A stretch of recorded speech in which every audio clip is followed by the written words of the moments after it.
Ok, entonces, de todas maneras creo que esta clase de salto hidráulico ya está subida, creo. No estoy segura. No, creo que no la subí. Bueno, tengo que revisar. Ok, la idea del salto hidráulico es que eh, principalmente restarle energía al fluido, ¿no?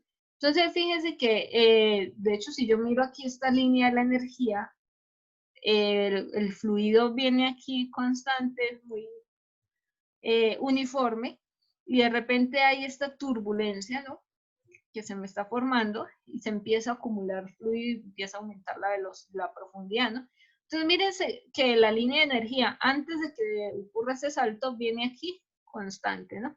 Justo en el salto tiene una caída y luego vuelve a ser constante. Entonces, la principal característica de un salto hidráulico es que restan energía mecánica al, al fluido, ¿no? Lo normal es que no se produzcan saltos hidráulicos, pero en algunas veces se diseñan precisamente para evitar que este flujo, esta cantidad de agua que yo tengo aquí, vaya a erosionar el canal, ¿no? Ya sea el suelo o sean las paredes. Entonces, a veces cuando yo tengo grandes cantidades de agua que vienen a grandes velocidades, lo que hago es producir un salto hidráulico para restarle energía y que no vaya a ser tan agresiva esa agua con el medio, ¿no? El canal. ¿Cómo puedo producir yo ese salto hidráulico? Normalmente, bueno, aquí quizás el diagrama está como incompleto, ¿no? Pero normalmente yo podría producir ese salto poniendo aquí un obstáculo, ¿no? Una discontinuidad, ¿cómo le llamaríamos a esto? Sí, obstáculo, puede ser. Una obstrucción, ¿no? Entonces, fíjense que cuál es la característica principal del salto hidráulico. Primero, tienen que iniciar con una profundidad muy baja y una velocidad grande, ¿no? ¿Qué quiere decir eso? Que el flujo debe ser súper crítico antes de que se produzca el salto. Entonces decíamos que esta agua se va aquí, bueno, ese fluido va aquí a gran velocidad. Y cuando él choca aquí con este obstáculo, el flujo va a ir reteniéndose, ¿no? Y esa retención ahí es lo que me está produciendo aquí esta turbulencia. Los saltos son sobre todo turbulentos y esa turbulencia pues es la que va a producir la pérdida de energía, esta HL, y va a producir también que se vaya acumulando aquí el agua, ¿no?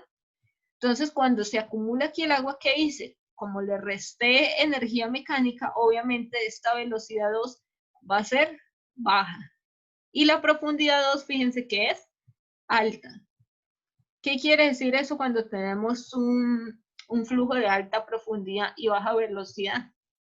¿Qué tipo de flujo sería este? De las clases anteriores. ¿No? ¿Nadie ha revisado los videos anteriores? ¿Subcrítico? Subcrítico, ajá. Sí. Entonces, fíjense que un salto hidráulico debe hacer que el fluido pase de supercrítico a subcrítico, ¿listo? Hay pues varias formas de producirlo, ¿no?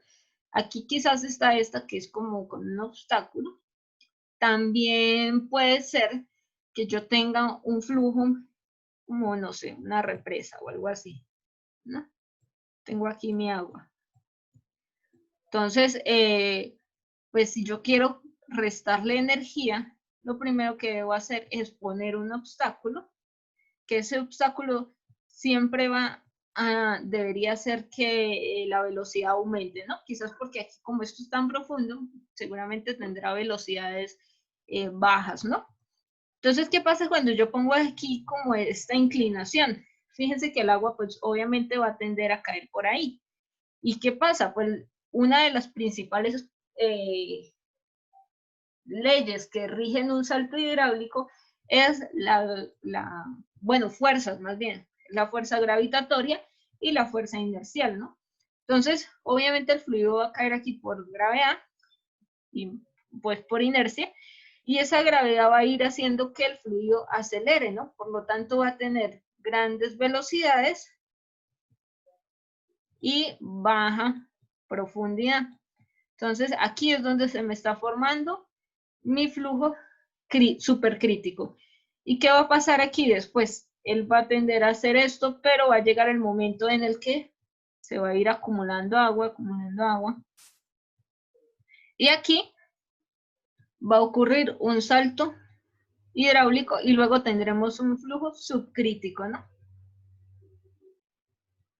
Entonces aquí en esta sección, bueno, debería ir más bien así. En esta sección normalmente tenemos ya una profundidad alta y una velocidad baja, ¿no?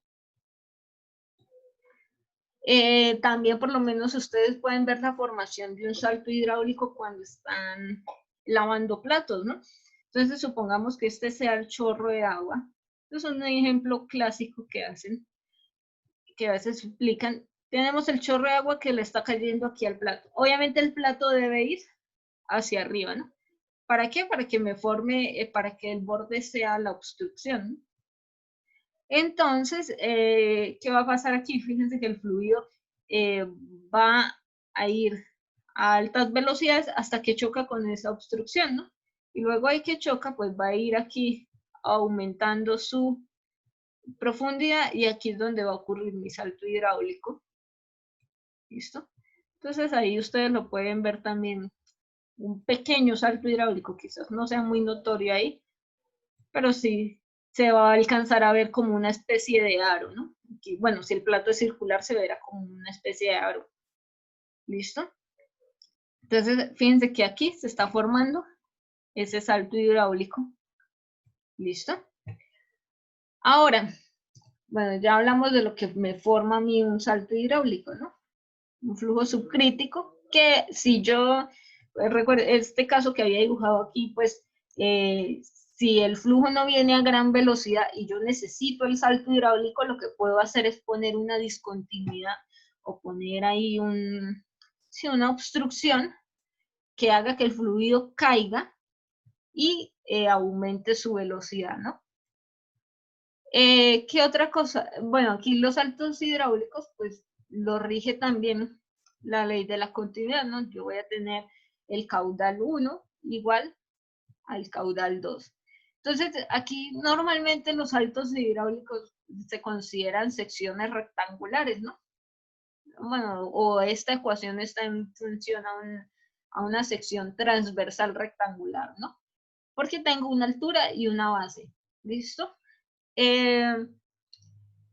Fíjense que las bases son iguales, ¿no? Entonces quizás aquí otra ecuación que yo podría tener es la simplificación de esa, es decir, que la altura 1 por la velocidad 1 es igual a la altura 2 por la velocidad 2. Entonces, si quieren, anoten esta fórmula, pues no está ahí, pero es una deducción, ¿no? Porque a veces yo puedo calcular la altura y voy a necesitar hallar la velocidad. Entonces, las puedo deducir por aquí. Listo.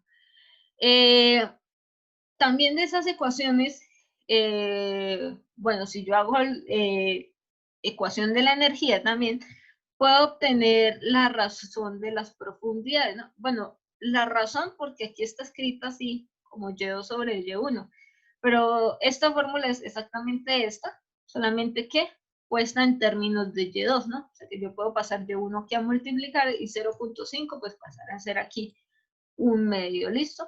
Entonces fíjense que esta fórmula está en función del número de Freud, ¿no? ¿Qué cosa para recomendar aquí? Obviamente esta ecuación está por lo menos en caso de que yo necesite hallar Y2, ¿no? Pero si yo necesitara hallar la profundidad 1, o bueno, mejor dicho, si conociera yo los datos en el punto 2 nada más y no conociera los datos del punto 1, pues no, fíjense que no puedo aplicar esta ecuación porque voy a tener dos incógnitas, ¿no? Entonces, esta ecuación, como yo les decía, proviene de las ecuaciones de continuidad y de la energía, ¿no? O sea que yo también puedo escribir esta en términos de Y1. O sea que para términos de Y1 será Y1 igual a Y2 medios por la raíz de, bueno, todo esto, 1 más 8, y aquí irá número de Freud de ¿cuál? De 2, ¿listo? Al cuadrado menos 1. Entonces ahí yo puedo adaptar la ecuación según a lo que yo necesite, ¿no? Normalmente, pues algunos ejercicios piden es hallar que si la profundidad 2 y le dan a usted todos los elementos de la 1. Pero en caso contrario, pues hay simplemente es tener en cuenta que si tengo todos los de la 2, pues las ecuaciones irán al revés, ¿no? En vez del número de Freud 1, usaré el número de Freud 2. Listo. Ahora, esa ecuación de la energía, yo también la puedo escribir en términos de, bueno, aquí está en términos de la velocidad, hicimos ecuación de la energía, ¿sí? Le agregamos las pérdidas al punto 2. Por lo tanto, esas pérdidas yo las puedo despejar como la resta de las profundidades y luego la resta de la carga de velocidad, ¿no?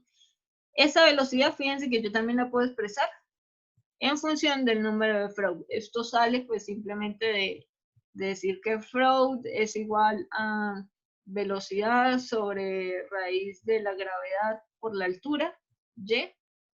Entonces, pues si cada una de las velocidades las ponen en función del número de Freud, pues ahí tendrán esta sección, ¿no?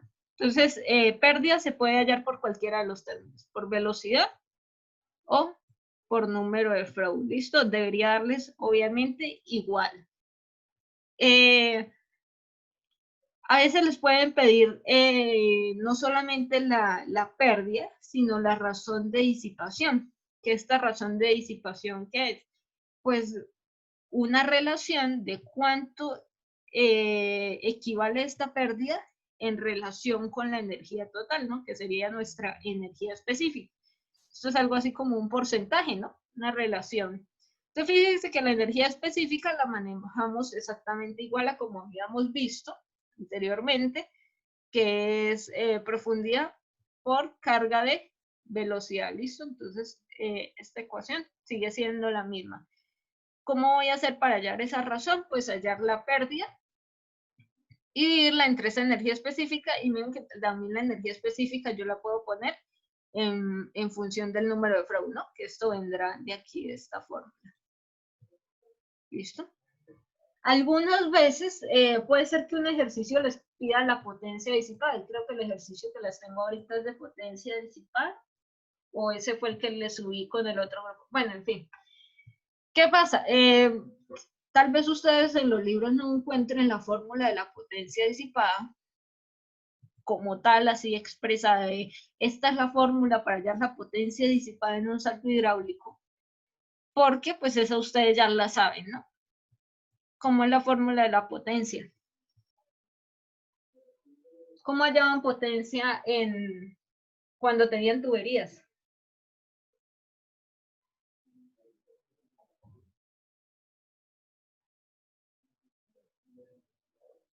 La potencia disipada es la potencia perdida, ¿no?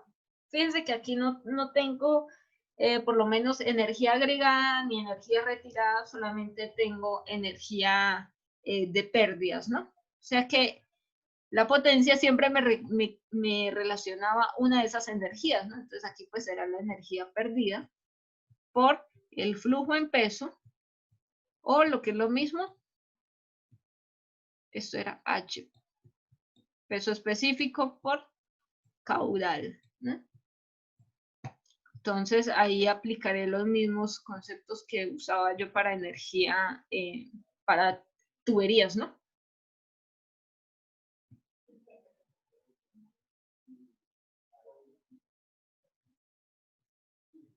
Entonces, eso es básicamente todo lo que trata saltos hidráulicos. Vamos a ver si alcanzamos. Bueno, antes de que termine esta reunión, voy a ver si les alcanzo a explicar vertederos. Aquí simplemente es una tabla como de las clasificaciones de los saltos hidráulicos, ¿no? Dependiendo del número de Freud, de la velocidad, del porcentaje de pérdida.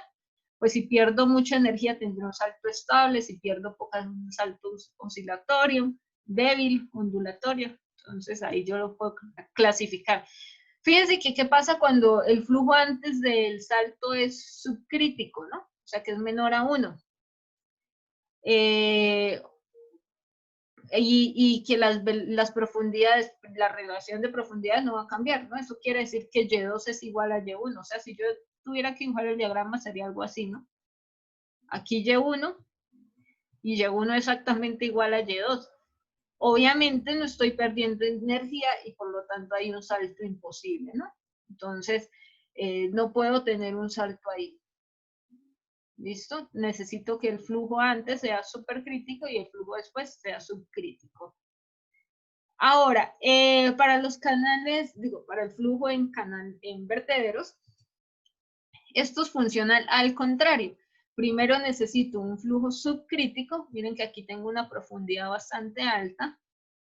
Esto va a ser Y1. Y luego tendré aquí un flujo supercrítico, ¿no? Supercrítico.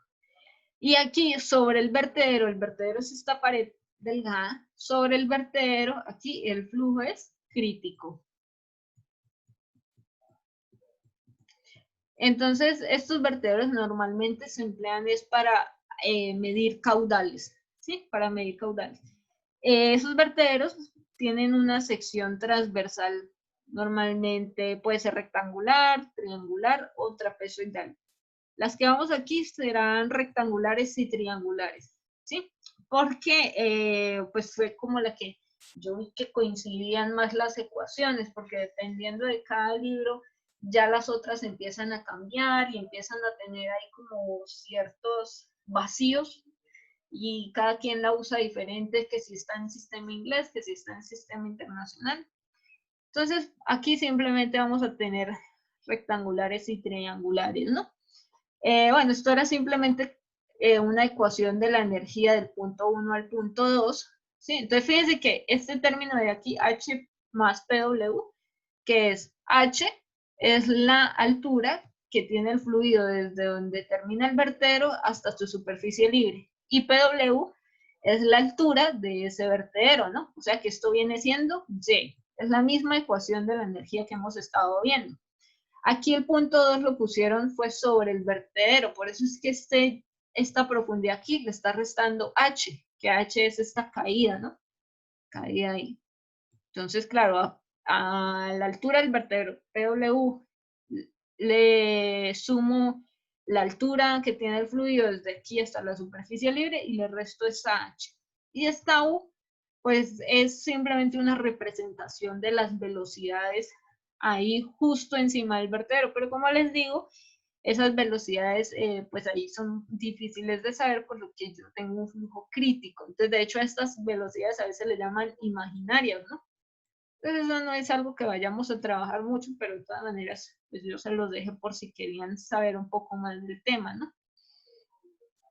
Lo que sí vamos a trabajar son situaciones cuando el vertedero tiene una sección transversal rectangular o triangular, que pues ese es el tema de aquí a continuación, que obviamente como esos vertederos se usan para medir caudal, pues fíjense que ahí tenemos nuestra ecuación de cómo se comportaría el caudal en un vertedero rectangular y en un vertedero triangular, ¿no?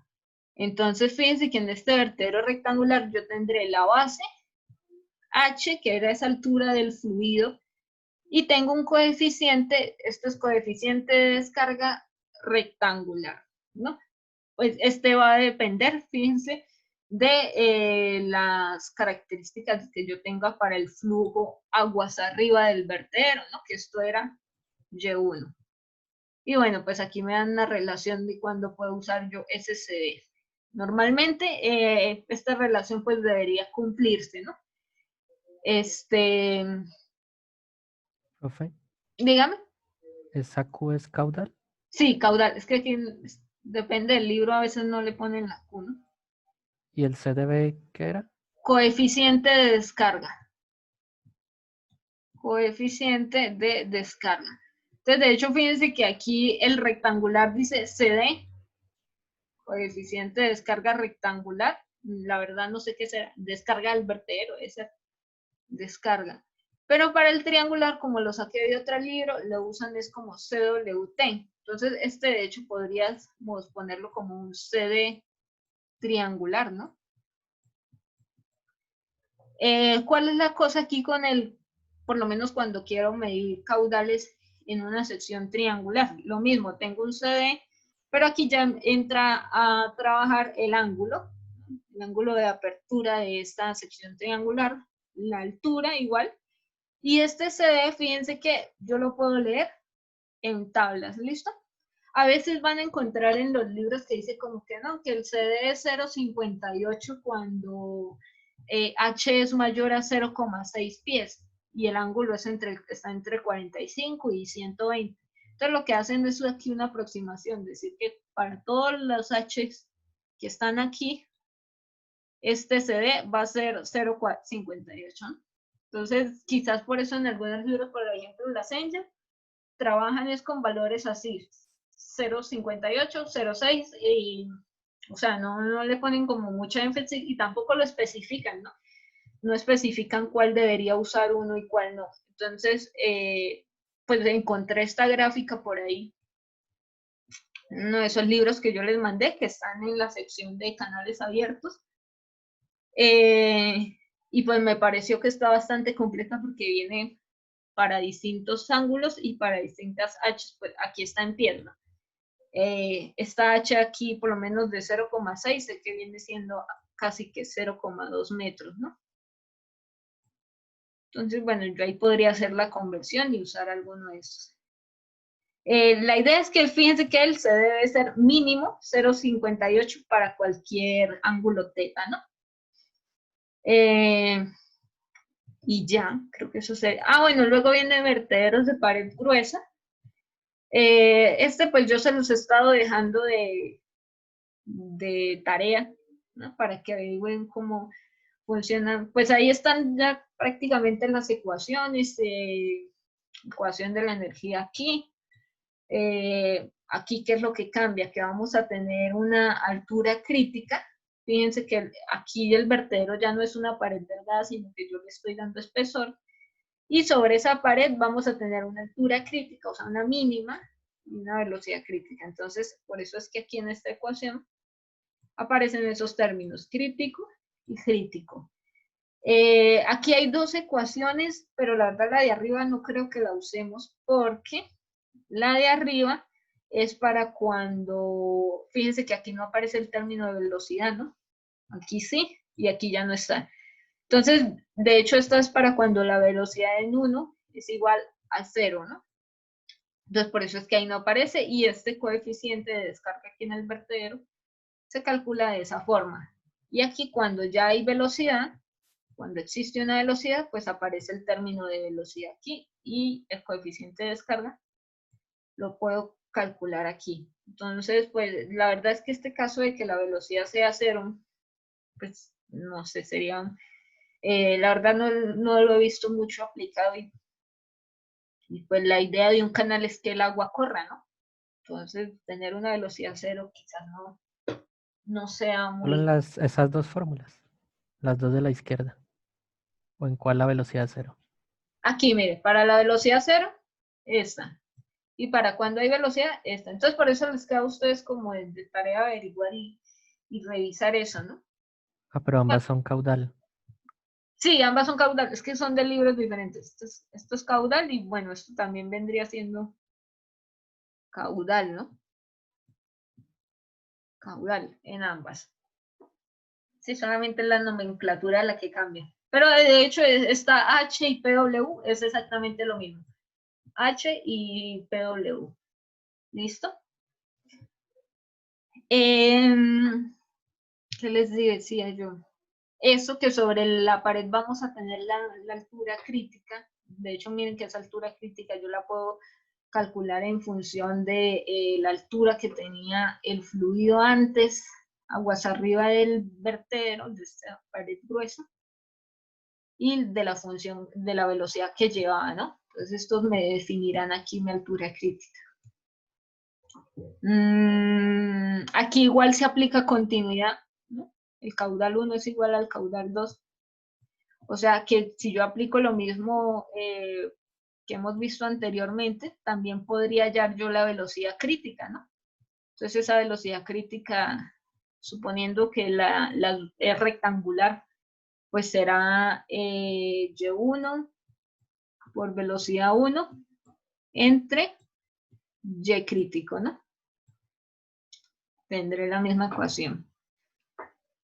Y bueno, ahí la verdad no es que haya mucho que calcular, ¿no? De todas maneras, pues esa les queda a ustedes para que la lean. En caso de todas maneras, pues recuerden que las asesorías están abiertas, ¿no? O sea que pueden preguntar a cualquier hora. Entonces vamos a hacer en la otra reunión el otro ejercicio de saltos hidráulicos. ¿Preguntas hasta aquí antes de que acabe esta? El quiz es antes de este tema. Sí, el quiz es hasta secciones, ¿no?